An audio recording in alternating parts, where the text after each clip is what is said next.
అసలే వెనుకబడిన రాష్ట్రం, చాలా పేద రాష్ట్రం. కానీ జాతీయ రాజకీయాలను ప్రభావితం చేయగల సత్తా ఉన్న రాష్ట్రం. ముఖ్యంగా ఇక్కడ అసెంబ్లీ ఎన్నికల్లో మహాగఠబంధన్ కి ఎన్డీఏకి మధ్య ప్రధాన పోటీ నెలకొంది. ఉన్న ఓవరాల్ గా 243 నియోజకవర్గాల్లో ఇక్కడ అసెంబ్లీ ఎన్నికలు జరిగాయి. అయితే ఎగ్జిట్ పోల్స్ అంచనాల ప్రకారమే ఎన్డీఏ దూసుకుపోతుంది. ఒకసారి అసలు ఫలితాలు ఏ విధంగా ఉన్నాయనేది ఒకసారి చూద్దాం. ఇక్కడ ఎన్డీఏ ముఖ్యంగా మహాగఠబంధన్ మధ్య ఎక్కువగా పోటీ నెలకొంది. ఇప్పుడు ఎన్డీఏకి ఒకసారి ఎన్డీఏలో ఉన్న అలయన్స్ పార్టీస్ అంటే ఒకసారి చూద్దాం. ఎన్డీఏకి ఇప్పటి వరకు అయితే 158 స్థానాల్లో అయితే ఆధిక్యంలో కొనసాగుతోంది. ఎన్డీఏలో ఉన్న బీజేపీ 65 స్థానాల్లో ఆధిక్యంలో ఉంది.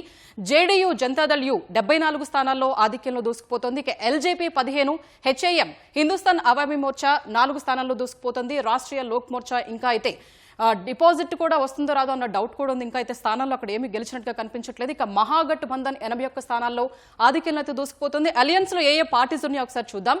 ఆర్జేడీ 58 స్థానాల్లో ఆధిక్యంలో కొనసాగుతోంది. ఐఎన్సీ 16 స్థానాల్లో, అలాగే సిపిఐ 2, సిపిఐఎంఎల్ 1 స్థానంలో, సిపిఐఎం 3 స్థానాల్లో, ఇక ఐఏపీ ఇంకా ఓపెన్ కూడా చేయలేదు. వీఐపీ 1 స్థానంలో పోటీ కొనసాగుతోంది.